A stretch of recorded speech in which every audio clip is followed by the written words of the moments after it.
Hello, my friends, and welcome back. Thank you very much for being with me again today.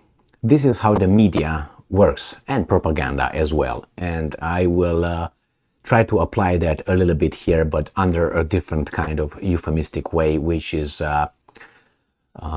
keeping awareness or the flame burning. Okay, so what's going on here? You know, the mass media, when they want to get some information to you and make sure that you got it or the weasels got it, they keep repeating the same piece of news, or they keep the issue alive for a long time, so they make sure that people consciously are aware of that, and then it gets into their subconscious and so on. About 9 times you need to be exposed on average to a conscious reality that is going to go in your subconscious, and then you're going to say, yes, I love that product. Why? Because you consciously looked over that product was brought in front of you. So this is the media. They do this, and then if they want to make out of a big and important issue a non-issue, they will not follow up. They will just do it one time, so they cannot be accused of, hey, we covered that, or not covered it at all, and you never know that even existed or that happened. Or they do it one time and then you never hear from it. But I'm not going to do that. I'm going to repeat it because it's not good to forget about, for instance, Gonzalo Lira. Where is he? Is he alive? Is he dead? Is he being tortured right now by the Ukrainian secret police? Where is he? Why don't we hear anybody in the media, big media, talking about it? You might have people like me asking, hey, wait a second. He's been gone for almost a month. I think from May 5th or something. Where is he at? Where is he at? Why don't we hear anything about it? Why don't we hear any lawyer, attorney talking about this guy being arrested by the secret police of Ukraine? And where is he at? We hear about Navalny. We hear about sometimes Whelan. We hear about, what's his name, the Wall Street Journal weasel over there, right? The one that was arrested for espionage. We heard about Grainer, the cannabis girl, each and every fucking day until she was released and swapped with a merchant of death, Mr. Victor Baut. Ooh, merchant of death. I think the Pentagon, I think that term would fit better for the Pentagon than Victor Baud. Well, he exchanged a few tanks and rockets and AK-47s, and he's the merchant of death. But the Pentagon sends billions of dollars of weapons with their little weasels. Oh, that's for peace. Peace is love, love is peace. Remember the Ministry of Truth, 1984, a dystopian novel of by George Orwell? All right, now let's go back to this. Where is Gonzalo Lira? Where is he at? You see, they are not interested in that. Why? Because he does not fit their narrative. It fits their narrative in exposing certain kind of evil people. And I'm guaranteeing a lot of people are, hey, I want to toast. Gonzalo Lira was caught. Yes, I hope. Blah, blah. I'm guaranteeing you there are people in the media who do that. Why? You got to know these people. All right?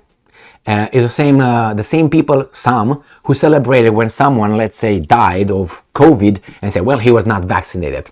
He got what he deserved. I heard that happening from people I knew. Not enemies or crazies, people I knew, and I still know.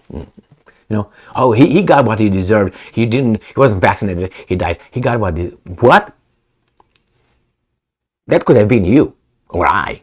So that's how these people celebrate. Now, the problem is here, when you have principles and values, they're not situational. If you have a value or a principle that is situational, there's no principle, there's no value. There's no such a thing. As I always give this example, if your uncle rapes someone because he's your uncle, you're not going to call it rape. You're going to call it, I don't know, loving services provided or something. But if an unknown person or a guy that you don't like does the same thing to some other victim, you're going to call it as it is? Yes. So that tells you a lot about these guys' virtuous lives that they supposedly live, and they point the finger at you all the time. So where is Gonzalo Lira? I will keep making videos about this guy I never met. I listened maybe to 2 or 3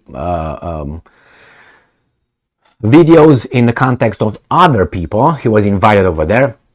and I watched maybe 2 or 3 things, and that's it. I've never watched him, and I know his position or certain things, and that's it. But still, he says things you don't like. Well, how about the freedom of speech? You can make a fool of yourself, if you want. Like right now, I can make a fool of myself. But hey, I take a chance. You know why? Because I know there are more important people over there that are idiots, and they make a fool of themselves daily on millions of dollars, tens of millions of dollars in the mass media, and they're not ashamed of themselves coming in front of the camera and saying, "Hey, you know what? This and this," and I can use all kind of comedians, and not only. So I should be ashamed. I know more than those guys. I know more. How? I listen to them.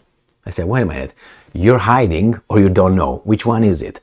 You don't know the subject, or you're hiding the counter argument that would destroy your thesis, your statement. Because that's how they do. They come with a statement and they say, okay, let me give the evidence. And they give pick from here, pick from here, pick from here, ignore that. And obviously people that don't know anything about the issue will say, oh, he brought 3 arguments. That statement must be true. Well, but he ignored 50 others that would actually destroy the 3 arguments he used to support his statement. You know what I mean? So when you know something about something and you listen to these guys and say, wait, what about that? Wait a second, you didn't consider that, you didn't consider that. Well, he didn't consider it because he wanted to push that narrative, and he's going to repeat it and repeat it. That's why you have to know. How do you know? Take time from or watching TV or drinking or something else and do some freaking effort. Do this, or take some freaking books and read them. And then you're going to know. Could they lie? Yes. Could they lie? Yes. But with time, you know what's possible and what's not possible, and what is real and what's not real. I realized this when I used to watch a History Channel.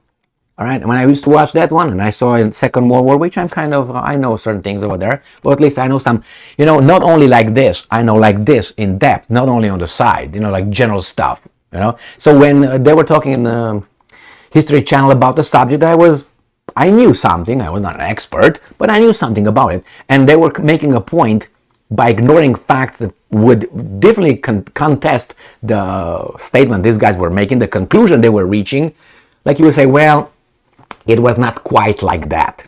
You know what I mean? Like they would say, the D-Day was the turning point of Second World War. No, it was not. It was not. But they will say that, and they will tell you why. But they ignore 90% of something that was happened east, if you know what I mean. So D-Day, yeah, okay. Without the D-Day, the Russians, the Soviets, my bad, you see? I already got it from these idiots. The Soviets would have been gone, or with the help of those guys, Lend-Lease and all that, they would have destroyed the Germans whatsoever. I don't know if they would have stopped only at Berlin, probably not, because they were the communists after all. It would have gone all the way. But anyway, so when I realized that these guys are hiding evidence to make a point at the History Channel, I said, okay, there's so many subjects I don't know anything about, and I'm going to listen to, or I'm interested into, and I'm going to listen to a History Channel. I remember, wait a second, something I knew how they turned it. About this subject, I don't know anything. How do I know these guys are not just, want me to have this view on that issue? So then I said, you know what? I'm going to listen to you. I'm not going to take it as face value, oh, that's true. And I'm going to read about it. I'm going to read more and more and more and more. Controversial books as well. Why? Because what's called controversial right now, and in the past, 20 years, 30 years, is something that you should not read because that destroys the narrative. It was built together by peer-reviewed. I have a problem with the peer-reviewed because there's the same guys writing about each other, and they send one another, refer one another to their books and their work, and they live like in a circle. But who else comes from outside? Nobody. You're not peer-reviewed. It's a club. It's a club. And it's a narrative. And you are not in the club if you're not upholding that narrative. I figured it out my first semester in college in the United States of America, when I was required to look at the peer reviewed, and I was like, wait a minute, these guys are just subjects I knew, again, about the war, Second World War. I said, wait a minute. And the professor, assistant professor, an idiot anyway, he said, that's not peer reviewed. So that doesn't make it true, but no, untrue. I said, does it make it untrue? No, but peer-reviewed has and tried to explain to me. I said, what do you mean? There's books over there that are not peer-reviewed. That means they have no value. Shut up. And I realized the whole little club, they tried to cop the students' brains. Peer review, you. There you go. Peer review, you. You're making poetry right here. So, where is Gonzalo Lira? I'm going to come back and I will talk about it. Again and again and again. I can't let it go. Thank you very much for being with me again today. Stay strong, stay smart, look for the truth, and be just.